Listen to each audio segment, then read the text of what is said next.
quick backstory here. I'm 18, and I live in a lower middle class townhome complex with my divorced mum and my little brother. My mum was out of state for a week at the time, and my little brother was staying at our dad's house. I was an 18-year-old with the house to himself for a week, with a mum who was perfectly fine with me smoking weed in the house, and gave me permission to have a few friends over while she was gone. Every teen's dream growing up, right? Yeah, except it ended up a little different than that. The first day, I come home from a 10-hour shift at the gas station I work at, half a mile down the road from my house. I walk home, head into my basement, smoke a bowl, and fall asleep with my cat. A few hours later, I wake up with this uneasy feeling. It's 1 a.m, and I hear footsteps upstairs. My cat's on my bed, and my dog's at a dog daycare center for the week. I hear drawers upstairs being opened, and I immediately grab my switchblade and call 911. They send a squad car out, and I stay on the phone. I hear someone coming downstairs. With my bed just being in the basement due to the bedroom essentially being the size of a closet, I'm the first thing they'll see when they come down. I jumped to my feet, dropped my phone, and drew my switchblade. The door opens, the light turns on, and in walks a man, wearing a backpack and holding a crowbar. I'm around 5'10", 140 pounds, scrawny and shirtless, and I'm just standing there with a mere 4-inch blade, locking eyes with this man I've never seen before in my life. He jumped just as high as I did when he saw me. With a surge of foolish confidence, I point the knife towards him and told him not to step any further. Funny, considering his crowbar had a solid foot reach over my knife. He shouted, "What the fuck?" "Bro, we didn't think anyone was here. I'm not looking for a fight, man." I hear quick and heavy footsteps coming down, and a voice saying, "Yo, what the fuck are you doing down here?"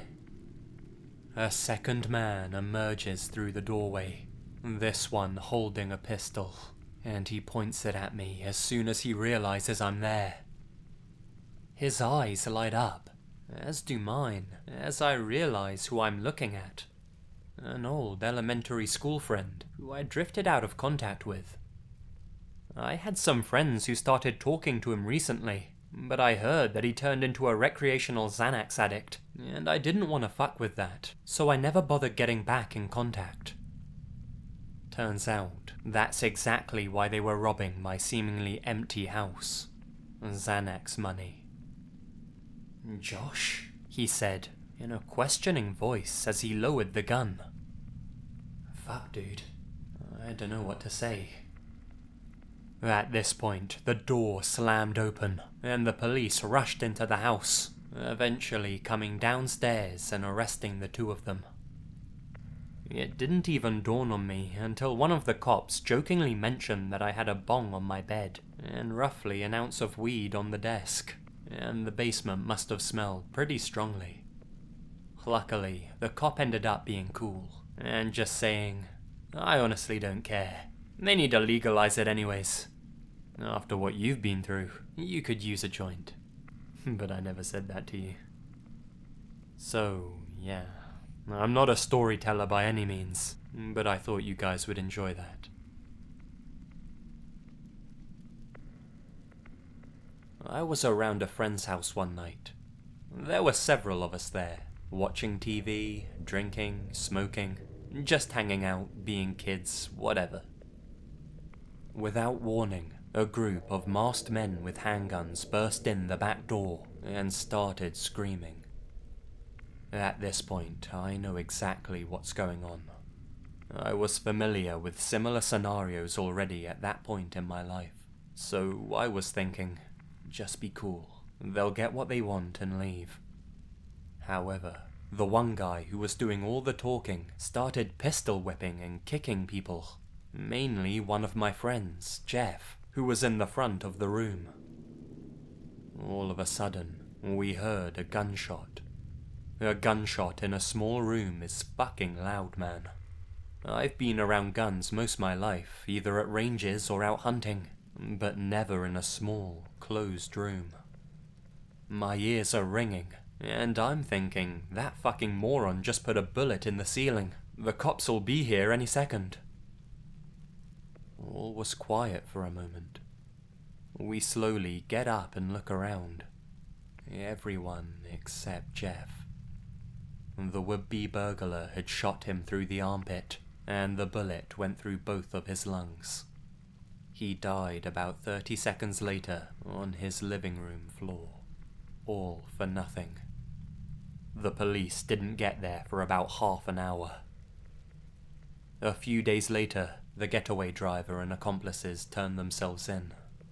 They ratted on the shooter. Long story short, he's serving about 50 years in prison. He probably won't make it out.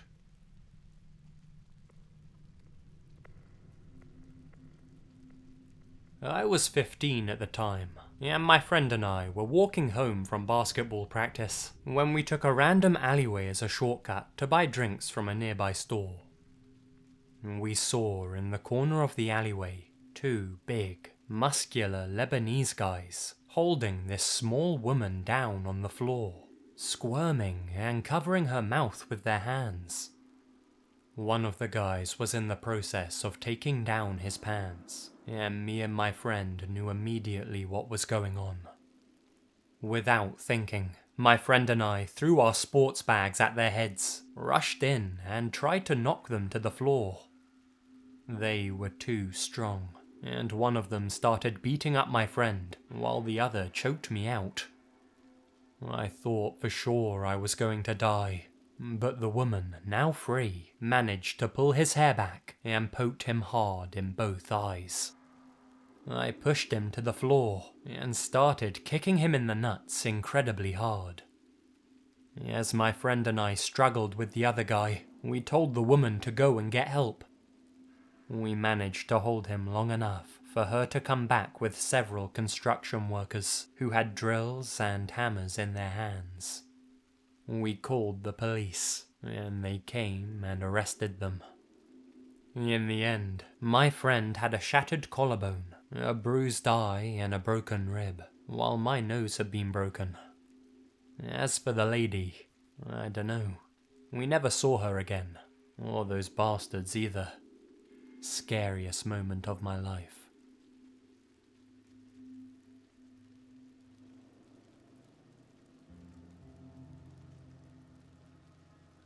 This isn't my story, but my grandfather's. Well, grandfather-in-law technically, but he was a grandfather to us. This must have happened sometime around the 1950s. My grandfather was Dutch, and in his youth he had a motorcycle which had some mechanical problem. Sometimes, just to get it started, he needed a long screwdriver to tweak some piece deep in the guts of the motorcycle. So he would drive around with this long screwdriver tucked into the bike. One night, he parked his motorcycle in some rest stop type area in Germany. I'm imagining a dark night on the Autobahn, but who knows. He was just sitting there on his bike, and he heard someone walk up behind him and ask in German, "Do you have a match?" Relaying this story to me, my grandfather would say in his Dutch accent, I can remember it like it was yesterday, and rattle off, "Do you have a match?" in German. Something like, "Hast du ein Streichholz?" Thanks, Google. Anyway, as the guy said this, my grandfather heard a switchblade open. When he heard the switchblade, he knew what was going down, and he actually pulled the screwdriver out and stabbed backwards, right into the guy's leg. So now, my grandfather's standing over this guy, who's writhing in pain on the ground, with a huge puncture wound in his leg, and a switchblade in his hand. My grandfather said, "He was gonna rob me? I robbed him." My grandfather took the guy's wallet and drove off.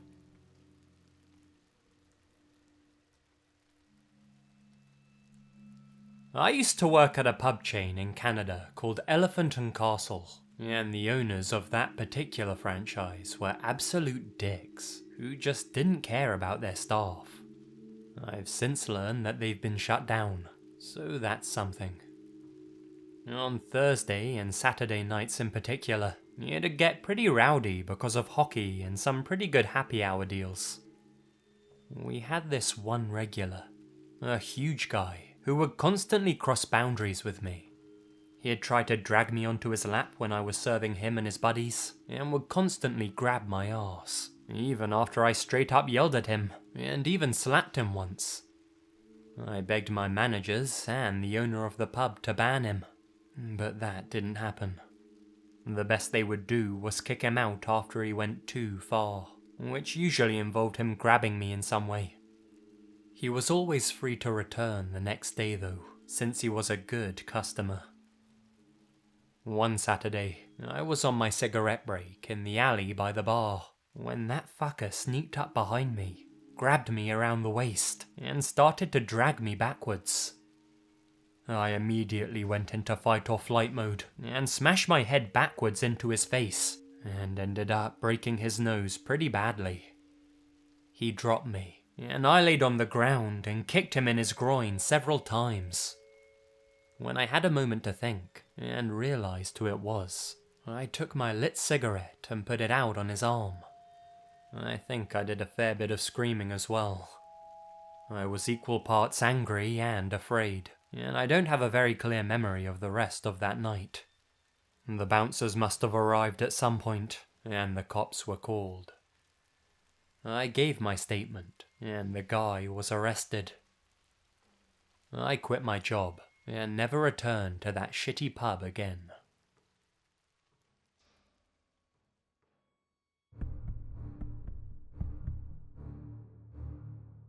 Hi guys, Lazy here, and thank you very much for listening. If you enjoyed the stories, then make sure to go down below and leave a cheeky like, and I'll be coming back with some more very, very soon. Nothing else really to add at this time, so until then, Lazy Legion, you all stay spooky. And remember, the best things happen in the dark.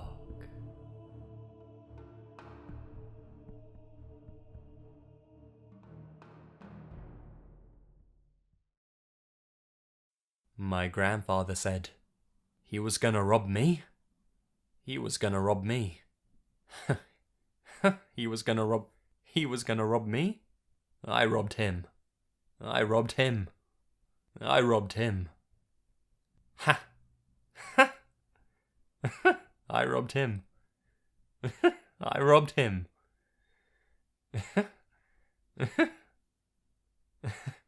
I robbed him. I robbed him. I robbed him.